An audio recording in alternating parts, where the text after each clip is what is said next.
Abróchate el cinturón, porque esta no es solo una historia de un barco y animales. Es la crónica épica de un mundo al borde del abismo y del hombre que, contra toda lógica y en medio de una soledad absoluta, se atrevió a construir un monumento a la fe. Esta es la historia del Arca de Noé, narrada como la aventura real y visceral que fue. El último carpintero y el océano del cielo. Imaginen un mundo que ha olvidado su propósito. Un mundo donde la belleza de la creación, la sinfonía de la vida, se había convertido en un grito de agonía. La humanidad, la obra cumbre de Dios, había torcido su camino de tal manera que la tierra misma gemía bajo el peso de su propia maldad. La violencia era el pan de cada día, la corrupción, el aire que se respiraba. El corazón de Dios, el Creador, se llenó de un profundo dolor al ver en qué se había convertido su amado proyecto. En medio de este caos moral, de esta oscuridad que lo consumía todo, caminaba un hombre, Noé. Noé no era un rey, ni un general, ni un hombre de riquezas. Era un hombre sencillo, un constructor, un padre de familia, pero poseía algo que el resto del mundo había desechado, un corazón que todavía escuchaba. En un planeta ensordecido por su propio ruido, Noé caminaba en silencio con Dios.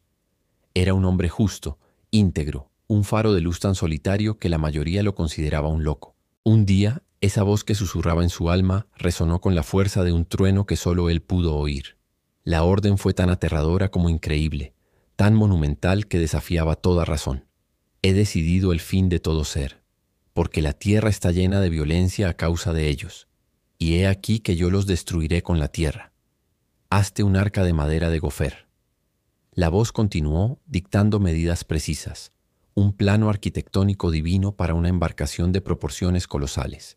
3 niveles, cientos de compartimentos, una sola ventana en lo alto y una única puerta en su costado. Y el propósito era lo más inconcebible de todo. Dios iba a desatar un diluvio, un cataclismo de agua que purificaría el planeta entero. Y esa arca, ese gigante de madera, sería la única salvación para Noé, su familia, y una pareja de cada ser viviente que respiraba sobre la faz de la tierra. Imaginen el peso de esa revelación.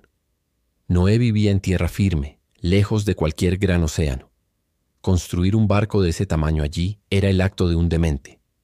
Pero Noé, el hombre que caminaba con Dios, no dudó. Creyó. Así comenzó la aventura más grande y solitaria de la historia.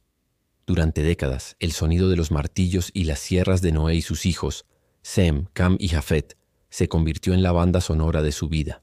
Se convirtieron en los arquitectos de lo imposible. La gente pasaba y se burlaba. «Miren al viejo Noé», gritaban los niños. «El loco del desierto que construye un barco para una lluvia que nunca llegará». Los sabios se mofaban de su fantasía, los violentos lo amenazaban. Pero Noé, con las manos callosas y la espalda dolorida, seguía trabajando, capa sobre capa de madera, sellando cada grieta con brea, un acto de obediencia tras otro. Cada viga que levantaba era un sermón. Cada clavo que martillaba era una advertencia que nadie escuchaba. Durante 120 años su obra fue un testamento silencioso y gigantesco a la paciencia de Dios y a la inminencia de su juicio. Y entonces, cuando el último tablón estuvo en su lugar, ocurrió el primer milagro visible para todos. Comenzó como un rumor en el horizonte. De los bosques, de las selvas, de las montañas y de los desiertos, los animales empezaron a llegar. No en una estampida caótica, sino en una procesión solemne, guiada por un instinto divino. Lobos caminando junto a corderos, leones marchando pacíficamente cerca de las gacelas, aves de todos los colores oscureciendo el cielo. 2 en 2, macho y hembra, subieron por la rampa y entraron en el arca, encontrando su lugar en un silencio reverente. La gente observaba, boquiabierta y confundida, pero su corazón estaba demasiado endurecido para entender la señal. Cuando el último animal estuvo a bordo, Noé y su familia entraron. Su esposa, sus hijos y sus nueras. 8 almas en total.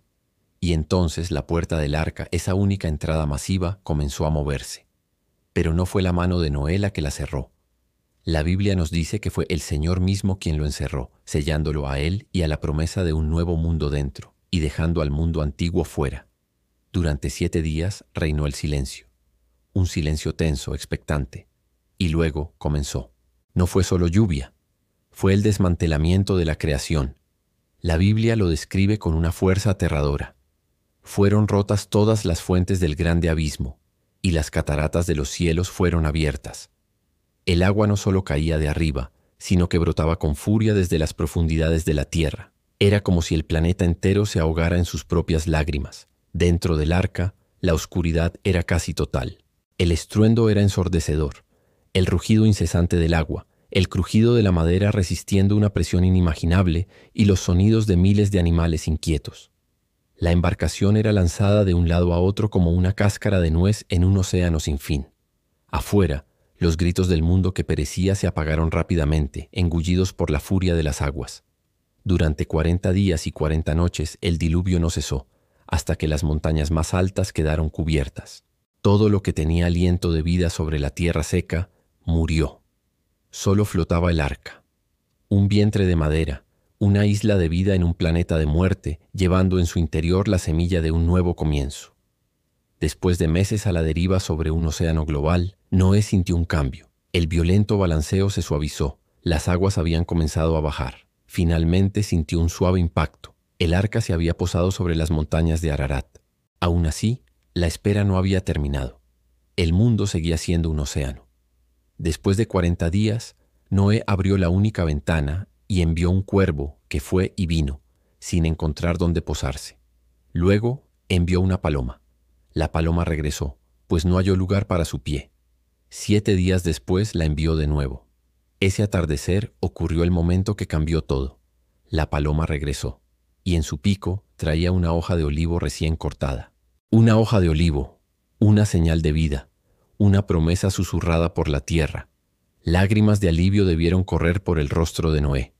No estaban solos. Dios no los había olvidado. La vida estaba regresando. Cuando finalmente las aguas se secaron por completo, la voz de Dios habló de nuevo. Sal del arca. La gran puerta se abrió, y Noé, su familia y todos los animales salieron a un mundo lavado, silencioso y nuevo. El aire era limpio, el cielo brillante. Lo primero que hizo Noé, antes de construir su casa, antes de plantar un campo, fue construir un altar. Ofreció un sacrificio de gratitud al Dios que los había salvado. Y Dios, conmovido por aquel acto de fe, hizo un pacto eterno. No volveré a maldecir la tierra por causa del hombre, prometió. Mientras la tierra permanezca, no cesarán la sementera y la siega, el frío y el calor, el verano y el invierno, el día y la noche. Y como firma de su promesa, como un sello de su amor sobre la creación, Dios puso su arco en las nubes. El primer arco iris, un puente de colores gloriosos que conectaba el cielo y la tierra, un recordatorio eterno de que, incluso después de la tormenta más oscura, la misericordia y la promesa de un nuevo comienzo siempre tendrán la última palabra.